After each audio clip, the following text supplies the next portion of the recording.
thank you for joining us. I'm Dr. Dustin Byrd, professor of philosophy and religion, Olivet College, and the founder and co-director of the Institute for Critical Social Theory. And today I have with me Dr. Rudolf Siebert, professor emeritus from Western Michigan University, the Department of Comparative Religion. He taught for over 50 years. He is the founder and director of two international courses, one in Dubrovnik, Croatia, and the other in Yalta, Ukraine, and the Crimea.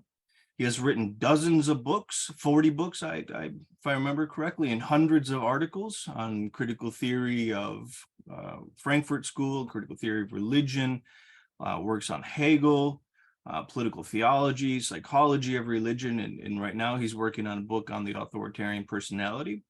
He's the foremost developer of the critical theory of religion and society, and he's recently retired after 54 years, but he continues to write. He's also a member of the Institute for Critical Social Theory, which was founded in 2021. So thank you for joining us, Dr. Siebert. Thank you. Thank you. So today what we're going to be talking about is Freud and the Frankfurt School.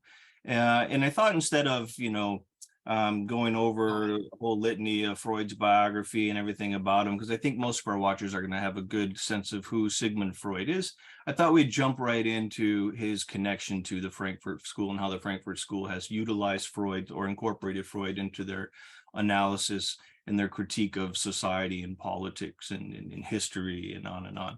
So when was Freud's psychoanalysis introduced to the Frankfurt School? Well, the Frankfurt School, the name came only very late. Originally, it is, of course, called the Institute for Social Research.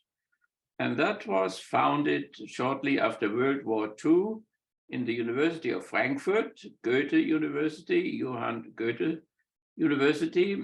And so shortly after the World War in the Frankfurt University. And this university itself was very young. It was only 20 years old. And it was mainly a business school as it was founded, because Frankfurt was very much a business city and a banking city. And so the university fit there. And so after the war, there was a Jewish businessman, Weil, and his son. And he had made a lot of money through trade. He had brought food to the starving Europe during the war. And so he now looked for investment for his money. And the connection was made between the father Weil and the son and Horkheimer. And but before Horkheimer already, the institute started with two directors who both were ill and could not really function. So in that sense, Horkheimer became the first director of the institute. And there was another institute, a psychoanalytical one, the Freudian Institute. They were separate, but the Psychological Institute moved into the new building, which Weil established. And so the two different institutes were in the same building in Frankfurt, which then was bombed out in 1944 in an American bombing attack on Frankfurt, one of many. And but it was rebuilt then again by the military government, American military government, and by the city of Frankfurt. And so there is a new building today, which is still there and has been just renovated recently. So that was the beginning. And Freud was very important for the psychoanalytical part. And there was an early cooperation between Fromm and Horkheimer. And of course, the institute also, Horkheimer was Jewish, the founder was Jewish. So it was very much a Jewish issue, and it was done in defense, of course, against the rising nationalism and the rising racism in the post-war Germany, in the Weimar Republic, and they somehow anticipated more things to come. There were people the Frankfurt University who would say, this Adorno, we have to put him against the wall and shoot him and so on. So there was a strong anti-Semitic tendency in the university already and all around the country. So against this, then a combination was made between Freud and Marx in the institute. And the Freudian theory then was developed in terms of this authoritarian personality. So the authoritarian personality was theoretically somewhat rooted in the Oedipus complex, and how the Oedipus complex is to be dealt with, how it is to be resolved, either in a sadistic way or in a masochistic way, either by killing the father or by subordinating one's for the father. And so in the background is, of course, the whole idea of an original horde of people with a father and a community of brothers. And these brothers have a hateful or loving attitude toward the father. And out of this combination, out of this syndrome, somehow a theory was developed about the authoritarian personality, first by Fromm, who interviewed 8,000 workers in order to see how many authoritarian or democratic personalities there were. And so then later on that was taken up by Adorno with the work on American workers, where there were so many authoritarian personality in the labor unions in San Francisco and in California that it was never edited, was never published. It is still with the Löwenthal estate in California, in Los Angeles. But then there was another one made more universally, and that came out under the title Authoritarian Personality. So the authoritarian personality plays an important role in the defense which the Institute established against the first wave and now against the second wave of authoritarianism and fascism. So there was an early cooperation, even locally in the same building, and the friendship between Fromm and Horkheimer was very deep. And so nobody who left the Institute was so painful for Horkheimer as when Fromm left. So was Fromm the original source of introducing Freud into the Frankfurt School? Yes, I would say so. And also with introducing Fromm was very devoted Jewish believer. He started with work on Judaism. He also had a book on Jesus in Marxian and in Freudian terms. But he was also particularly the promoter of this idea of a magic helper. The magic helper, that means Freud's father figure turned into the magic helper. And this magic helper idea then out of this was born the authoritarian personality, which is looking up to this strong man, to this father, to this magic helper. Still, in the end of the war, I found simple people in Germany, even after Stalingrad and Kursk, who believed in Hitler as this magic helper. He would have this miracle weapon by which the war could still be won in January 1945. So this idea is the core of the whole work which the Frankfurt School did in defense against the authoritarian or the fascist or the Nazi personality and movement. Yeah, and there was I think there was some kind of dispute, right, between other members of the Frankfurt School. Was it Adorno and Marcuse maybe, and Fromm, in terms of how they conceptualized Freud? Didn't Fromm move into some kind of neo-Freudian interpretation of Freud, where the others want to have a more, let's say, concrete or more literal understanding of Freud? Yeah, well, that is the whole issue of revisionism. And this revisionism turned around the idea of idealism, that in a certain sense Fromm, returned again to idealism, or that he did not take seriously enough the instinctual basis which Freud has, so that Freud was more biological, particularly an emphasis then laid of the death drive and the aggressive element, which then plays a great role against in terms of the authoritarian personality, which is very aggressive and very death-friendly. Even the Catholic Church talks today about our culture as an over-sexed death culture.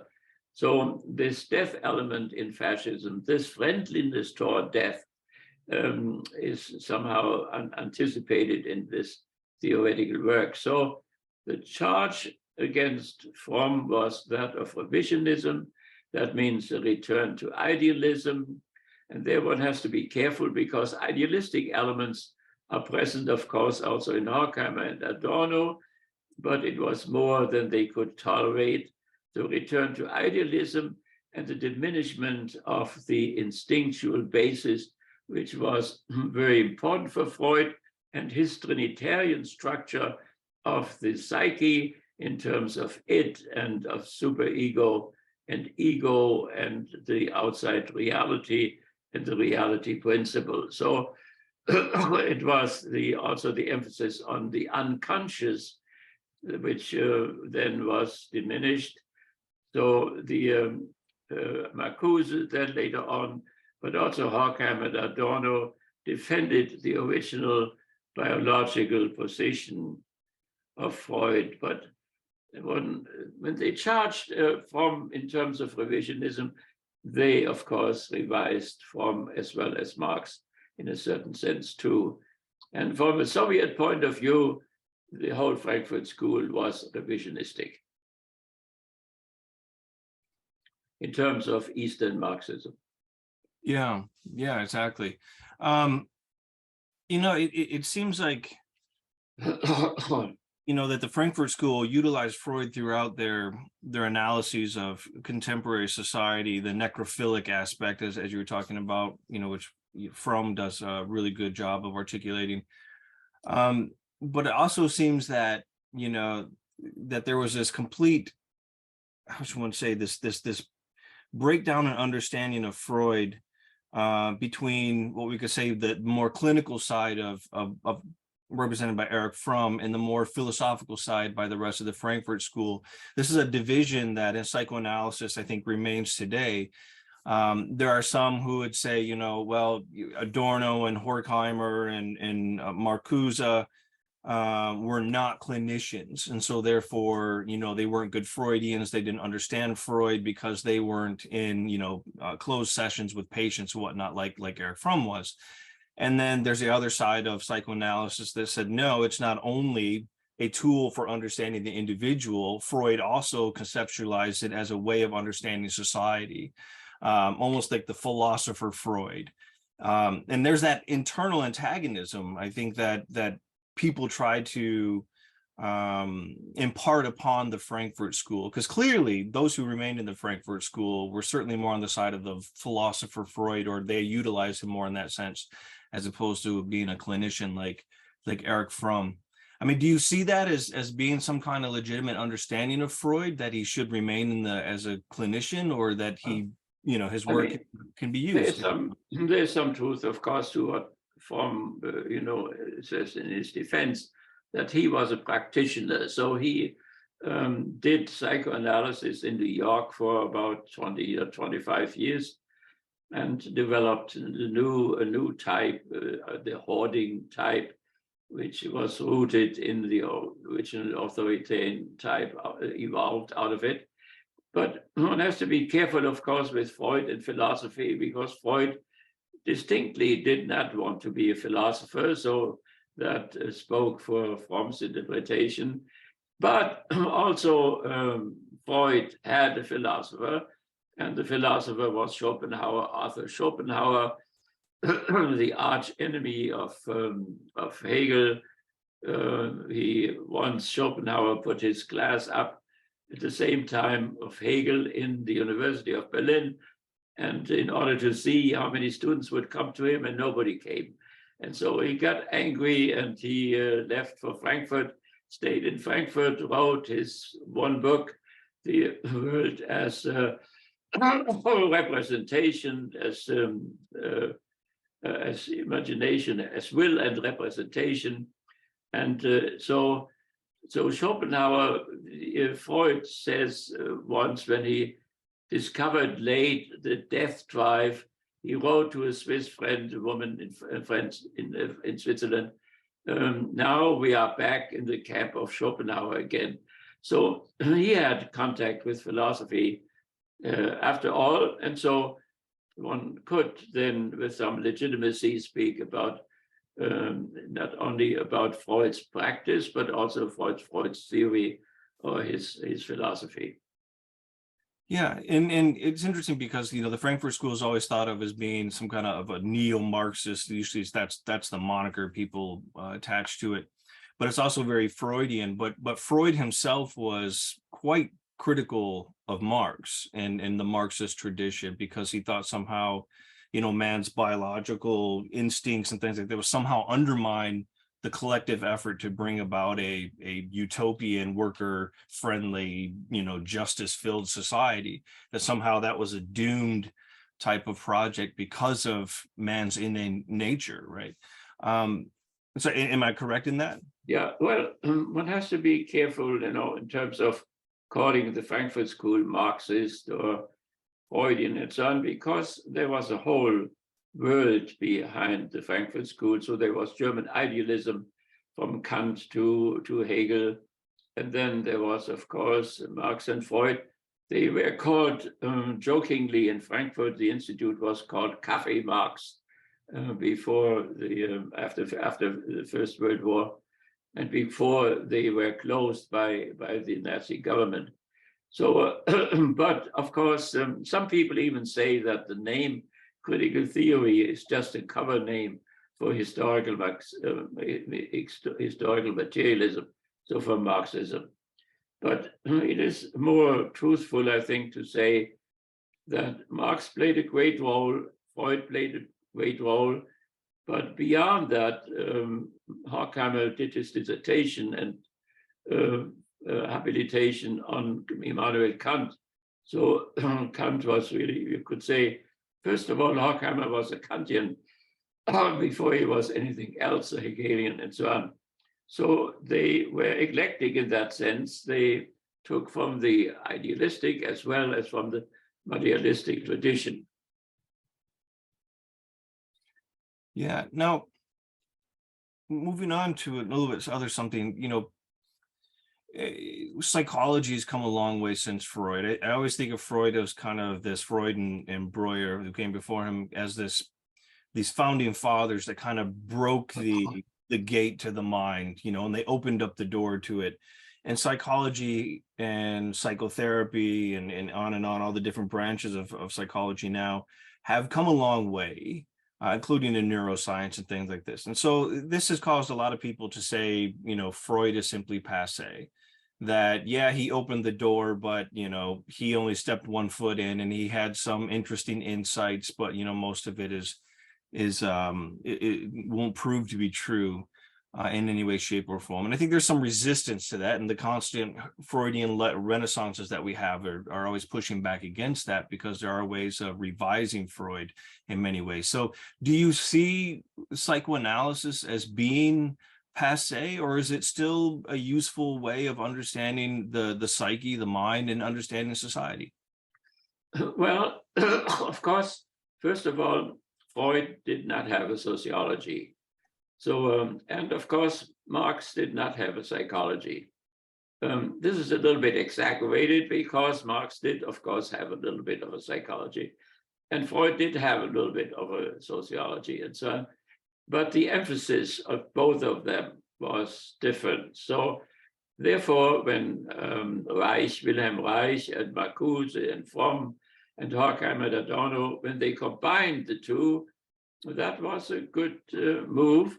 And I think that this still has validity today. So in any case, the Frankfurt School people still take Freud seriously, and they look at what came from it as a little bit watered down of things. So the loss, for instance, of the unconscious with Skinner or so, that would be a watering down of the original psychoanalysis, which Freud developed only in Vienna. He was very famous already for brain science in France before he became famous for psychoanalysis in Vienna. So, but Breuer did, that was not sufficient for him.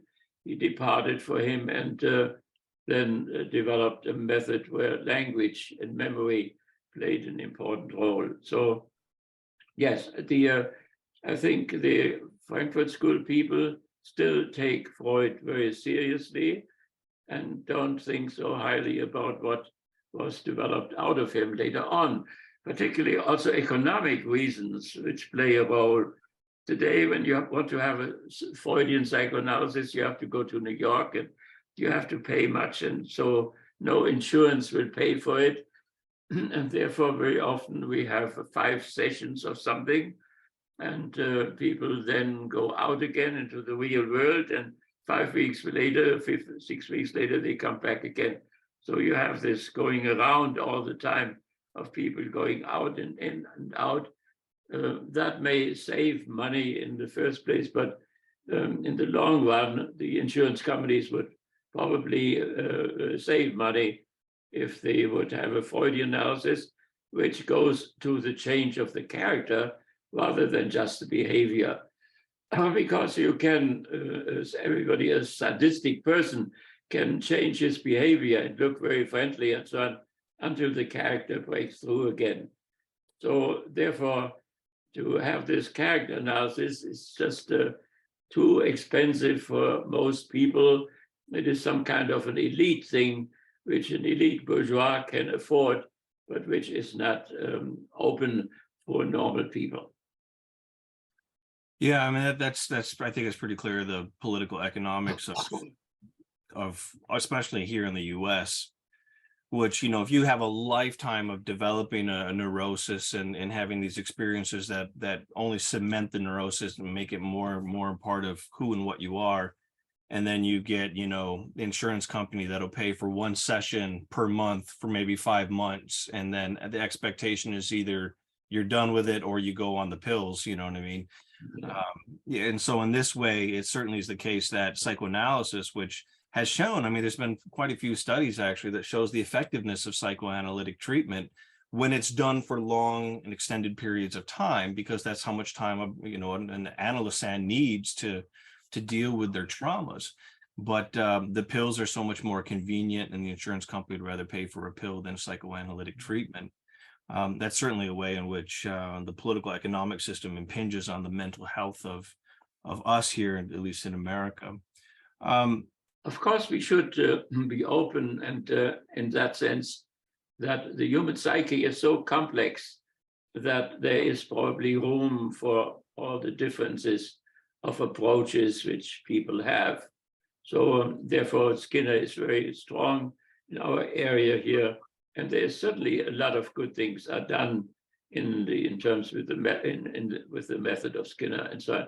So that is true for all the other schools. So one should be somewhat tolerant or appreciative of the other approaches as well. But as far as the Frankfurt School is concerned, they are still very much, enthusiastic about Freud as well as about Marx. And of course, both have been somewhat repressed. Marx more than Freud, and of course Hegel too. They have become persona non grata because of different reasons to lift up the cover, the conscious or the unconsciousness from unconscious motivations or so can be very painful for society, particularly when one wants to cover up a lot of things in politics or economics.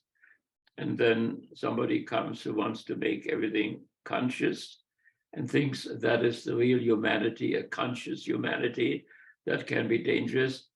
Or if a philosopher comes and says, Panta rei, everything flows. Also, the ruling classes come and go when the ruling classes always want to emphasize to their people that this system is eternal. So then those philosophers or those psychologists become very easily persona non grata. Yeah, it's certainly clear. Anything that, or anyone, any voice, philosophers, psychoanalysts that show that the sickness of society, if you will, Right, like Fromm said, we live in the insane society. And Dr. Martin Luther King, actually, when he was here in Kalamazoo, made a reference to that when he was talking about psychology, and he said that there's a word or a phrase in psychology called well-adjusted. And everybody wants to be well-adjusted. That means to be healthy. He said, but in a sick society like we are, where we're defined by, a society of guided missiles with misguided men, for instance, was another phrase he said. But when we're in that society, to be well-adjusted to that society is to be sick, just as the society is sick. And so to be maladjusted is the healthy thing to be, which brings us to the next question. Does psychoanalysis, is it an attempt to adjust people to the world as it is, to integrate them into it, to reconcile them to the horrible, painful, distorted way our society is? Or is it an attempt to liberate them from that society, to somehow make them maladjusted to the sickness of society? Well, I mean, there is some, reason to say that Freud, like every philosopher, has some positivistic elements.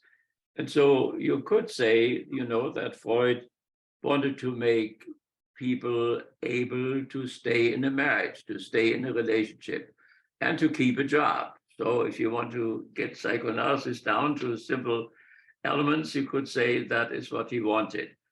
That he wanted that a person, by becoming aware of his own id, his aggressions, his death drive, and so on, could create around himself a certain culture sphere in the madness of society, and he could somehow create a human world for himself through self-knowledge and so on. So now, in terms of if this means adjustment now, there's another possibility. For instance, the attitude of Freud toward Lenin. He was rather favorable for Lenin's attempt in Leningrad and in Moscow, but he had certain doubts. So in the doubts were in terms of his own biological determinism. He thought that humans are determined by their id, by their instincts, and that therefore, if there would not be any class struggle anymore, there would be gender struggle or other forms or race struggle or whatever. We see now the sensitivity of our society when we look at the struggle against the critical race theory, that people want to get it out of schools and so on. And the charge is the critical race theory shows bad things in the history of our country. And when you teach that children, then children will not love their country anymore. So it is better that we don't talk about 400 years of slavery or about the class situation in the country, so that people love their country. So that is a certain attitude toward education. How should one educate? And should one just tell them the good sides about the church or the state or the country? Or should one also bring the negative things in? What is the right thing to do? And definitely one has to be very careful about the negative side. It's also in the family. Do you say something negative of what has happened in the family, or should you be quiet about it? Certainly, if you are not remembering the negative, you will not be able to change it for the future. So, but how this is being done, that it is done at the right time, at the right age, and in the right words, so that there cannot be any doubt about the love of the country or the love of the church, but that in spite of the fact that you love your country and your church, there are bad things which have happened. And it should not be the enemy who tells you about it, but it should rather be the friends who tell you. Yeah, it always seemed to me that a healthy consciousness can deal with understanding the complexities of history, the slaughter bench of history, but also the great accomplishments of history, because we emphasize too much or pathologically emphasize the negative, people, start to suffer from oikophobia, or this hatred of everything that's ours. So our civilization, there's a lot of Westerners that condemn the West for, nothing good comes to the West is horrible. So anytime, a Western country is just like in the World Cup right now, people will on principle support countries outside of the West, primarily because the West were colonials, right? So Western colonialism, imperialism. So that oikophobia becomes pathologically everything is bad, right, for us. And the other side is nationalism, the other pathology of nationalism, that no, everything is good. We're the superior society. We're the superior civilization. We actually, developed everything that the other parasitical people have to rely on. So both of them are pathologies, I think, that somehow the patriot or the constitutional patriotism, as Habermas would say, would allow for the understanding of both the good and the bad. But that takes a healthy conscience. Right, exactly. Right. And it's difficult to walk that tightrope psychologically, I think, for individuals, because it's so easy to fall into one or the other camps. And it's difficult to maintain both these antagonisms in your mind without trying to reconcile them falsely by falling to one of the other camps. Yeah. Particularly when the negative then is used in order to feed hostilities and in order to attack the other and so on. So, but there must be also an issue of forgiveness, of course, and reflection and making things good as far as this is still possible. So the struggle between Hegel and Schopenhauer was about that. Schopenhauer was not a bad man. Schopenhauer taught the compassion with the victims, but he talked about the cursed optimism of Hegel, that Hegel tells you when it's not so that Hegel did not see the horror and terror of history as Schopenhauer does. We have places in their writings where they almost say the same thing as far as the horror is concerned. But then Hegel tells us to transform the consciousness, to make a turn of consciousness and remember that reason governs the world, or that providence governs the world, and that God is the negation of the negation. That means that the negative is negated and that the good goal will be reached in history and so on, which then sounded for Schopenhauer as if it was just cursed, and he condemned it, and Hegel never answered the whole thing as far as I know. So yes, so that there is a balanced type of a view, because the two poles can drive each other nuts. So therefore one has to have a rather moderate view of it. So also that one really is able to look at nationalism and racism in a scientific way, that one can find the causes where it comes from. That means that in a certain sense, if one is a democratic person, that one tries to understand how people can become that way, and that one can help them also in a good and friendly way to find their way, because they may harden even in their authoritarian position when they are attacked, and then there is no hope at all for a resolution of the Oedipus complex, by the way, in terms of the critical theory. how the Oedipus complex is to be resolved, if in a sadistic way or in a masochistic way. That is the decisive question. And that it is well resolved, that is, of course, would be the task. And one should not push the authoritarian personality into the corner, because if he's put in the corner, he becomes really insane. So hopefully the other side will think the same way in terms of convincing a democratic person. For instance, like we have it in Germany now, that the Germans suddenly talk about a Wehrhaft. That means the defense strong type of a democracy. That also democracy is not Bakuninism, it is not anarchy, that there is a democratic authority, and that this authority has to be able to defend itself when it is attacked, as it was planned in Germany recently, and with us as well on January 6th. Yeah, absolutely.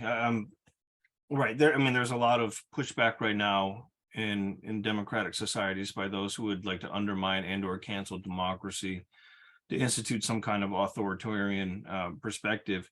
I think a lot of that gets back to the psychological problems that people are having living in this free society.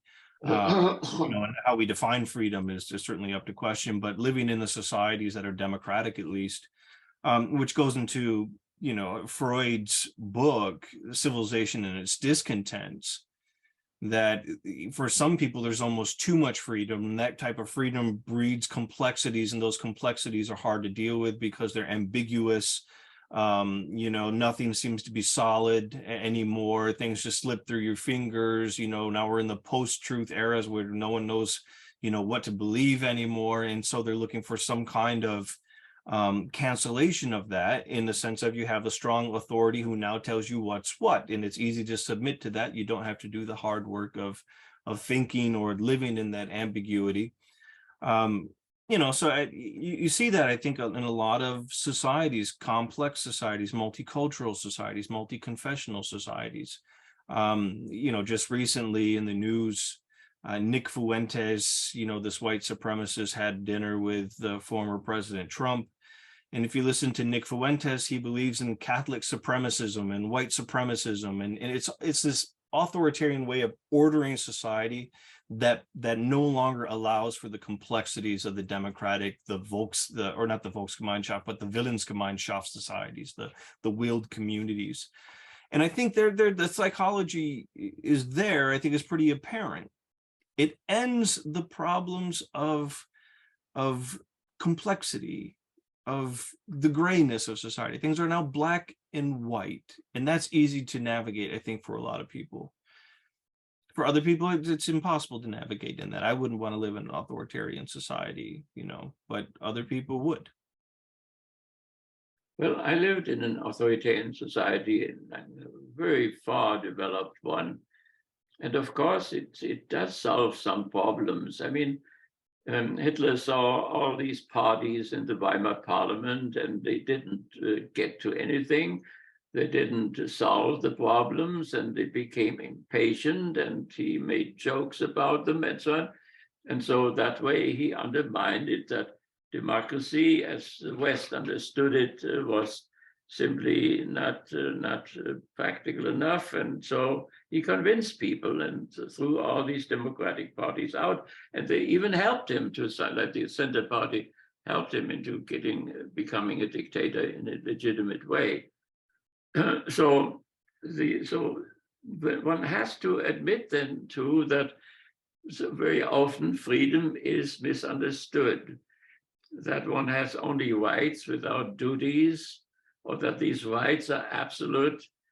That is not true. And out of this irrational freedom, then much nonsense can come. So one has to see that Hegel has a nice version in the beginning of his philosophy of right, where he says that somehow the abstractions can move between subjective reason and objective reason, that there is an objective freedom and there is a subjective freedom, and that somehow ideologies, abstract ideologies, move between the two sides so that people become blinded for that what is called objective freedom.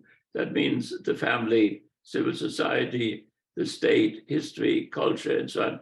There is an objective side to things, but the subjective freedom can be blinded and then is lost in itself and produces irrational conditions.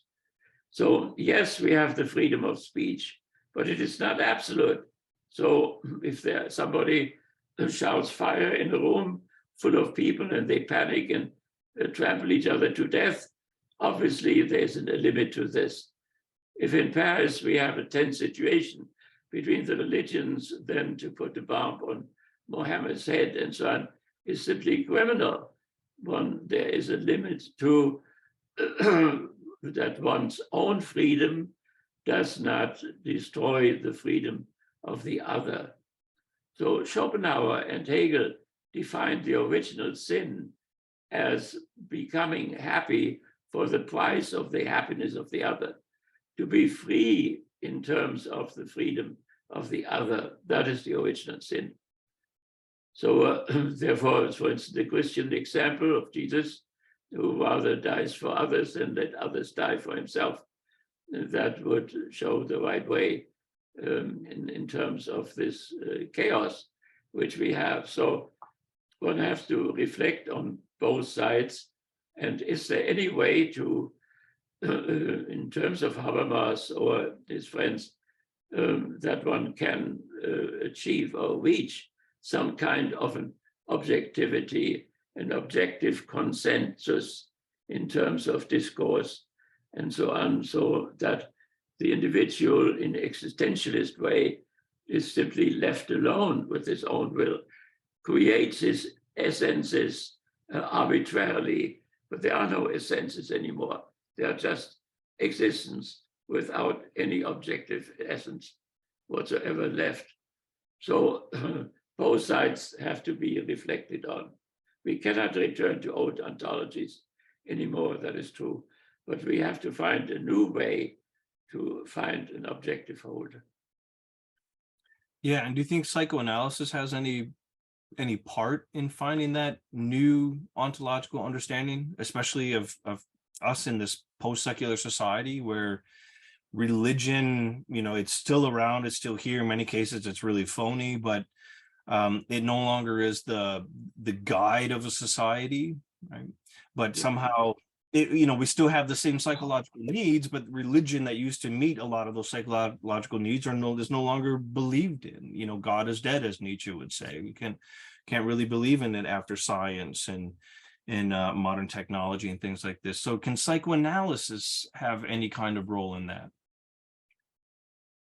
Well, of course, Freud came from a pious Jewish background, and a lot of his dream analysis sounds very much like the interpretation of the Torah. So there is Jewish inheritance in there, but he himself knows only to deal with the subject and to free the subjects from illusions and delusions. But when you want to free people from illusions, you must know what the non-illusions would be somehow. In order to call anything an illusion, you have to know somehow what a non-illusion would be like. For Marx, there's something similar. It's also the Jewish background. And some people think that Spinoza, for instance, came through in Marx. And so that's Spinoza's pantheism is what Marx was really concerned with. Because also with him, if he is critical of negative conditions, he must have some kind of a vision of what the positive would be. So if he negates the private appropriation of collective labor, he must somehow have an idea what a collective appropriation of collective labor would be. One cannot talk about the untruth without have some inkling of what the truth may be. Yeah, In that sense, Freud was really clinical. So that means as he helped ego to balance it and superego, he tried to free them from their illusions and particularly delusions even. And as far as religion is concerned, of course, Freud was very critical. right, very critical of religion. Like Marx before him, like Feuerbach before him, he essentially forwarded an abstract negation of religion. And yet somehow, I think it was in the Hebrew edition of Moses and Monotheism where he says, someday people will realize just how Jewish I am. Oh, yeah. And when I read that, I don't see it as Jewish meaning some kind of biologically Jewish or culturally Jewish. I actually read that as somehow religiously Jewish. He's still religiously Jewish. And I argued in one of my books that it has something to do with tikkun olam, this healing of the world, that there's this, in Judaism, there's a special responsibility of Jews to heal the world. And even though Freud had no time for what we could say manifest religion, he certainly had it latently in psychoanalysis, as his psychoanalysis was an attempt to heal the individuals around him. And hopefully he hoped that it would become almost like a secular religion as a way of healing, as a way of overcoming these neuroses that people have, that they develop in the broken society. And so he still has this Judaism, even when he advocates an abstract negation of religion. It had really some disdain for religion. I mean, it was disdain almost as a belief system, not as a cultural system that produces things. I mean, look, when he was in Rome and he sat there and looked at the Moses statue forever, and almost, people say he thought of himself as a kind of a new Moses. There's a religious, spirit there, I think, that still remained with him, even though he gave up on religion. Some kind of a replacement of confession. Mm-hmm. He could not forgive, like a priest would forgive sins or whatever. But he tried, to free people from what could be called sinful. Yeah, that was one of the critiques that a lot of religious scholars had of psychoanalysis towards the beginning, because they thought it was a threat, that the people would go to the psychoanalyst to work through all these problems that they have, to unburden their soul, if you will, and they would no longer seek the office of reconciliation or confession, or they would no longer go to their ministers and their pastors and their rabbis or whatnot, but they would go to the secular psychoanalyst. Yeah, but in the meantime, they have learned to cooperate to each other. So if somebody comes to confession, and thinks he kills the father, but didn't, then he should be sent to the psychoanalyst. But when the psychoanalyst, finds somebody who had really killed the father, he would send him to the father confessor, because he cannot forgive sins, real sins. So yes, so in the meantime, there is a lot of cooperation, but it also happens still that psychoanalysts are excommunicated. So recently, a priest who was also of Jungian had to leave the church, and so the tensions are still there, but open people have begun to cooperate. Yeah, I think once the division of labor became pretty solid in understanding of the difference between the role of clergy and the role of a psychoanalyst, I think once those roles became more solidified, the idea that psychoanalysis, for instance, was a threat to religion dissipated quite a bit. Religion is not going anywhere in the sense of it's not completely collapsing in the modern world right now. it's still around. It's still going to be here. And so is psychoanalysis and psychology and psychological treatment and psychotherapy, for instance. So the less antagonism now than before, for sure.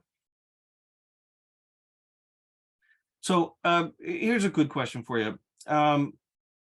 Does Freud understand the dialectical nature of religion like Adorno and Horkheimer and Benjamin did? I mean, they understood that there were certain emancipatory elements within religion, and there were certain repressive elements in religion.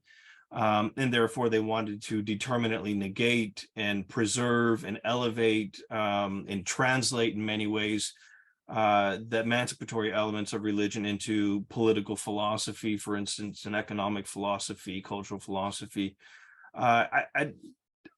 Does Freud see religion in the same way as that? Well, on the surface, not. So it's the thing of supersession, the supersession of religion. So, for instance, to take the religious idea of the love of the neighbor and transform it into solidarity, as the labor unions did, and so on.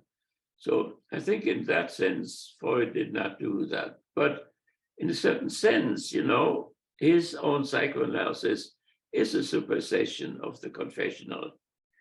And so it is a way how the confessional could survive in a postmodern world, as Herbert Marcuse said.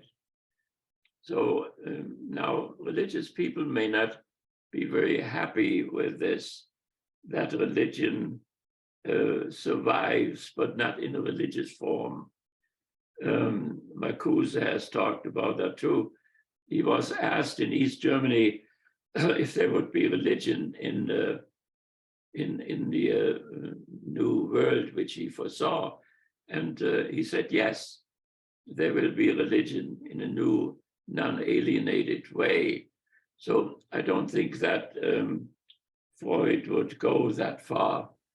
But as you said rightly, his Jewish heritage goes into his very method of psychoanalysis.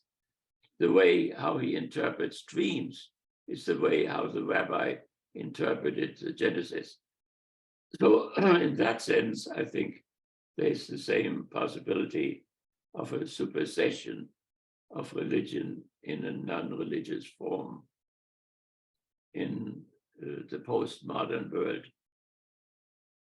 Right. So it wouldn't be entirely accurate to say that Freud was anti-religion. I think he's more anti-religion than pro-religion, obviously, but it seems ambiguous in the sense that he had this almost hatred, not a pathological hatred, but a disdain for religion as it is practiced in, you know, the obscurantism and things like this that you would find in religion. He had no time for that. He was a man of science, reason, rationality. But at the same time, it seems like he inadvertently, as you said, did precisely, or almost as precisely, what Adorno and Horkheimer and Benjamin did. And he translated certain latent aspects of religion into psychoanalysis, not to create a new religion, but almost in a way as to rescue that form of religion within the modern world, within that modern scientific, rational world. Yeah. Yeah. That can be said, yeah. So I think we are at time. So this has been a wonderful conversation, Dr. Siebert. I hope you enjoyed it, and I hope we're able to enlighten some of our listeners on Freud and the Frankfurt School. And this is stuff that you've written about over the course of the last 50 some years. So I encourage people to look at Dr. Siebert's bibliography, articles, and many, many books on this subject, and go from there. Thank you so very much. Thank you, and have a wonderful day in a wonderful holiday season. Yeah, happy Christmas. Merry Christmas to you too.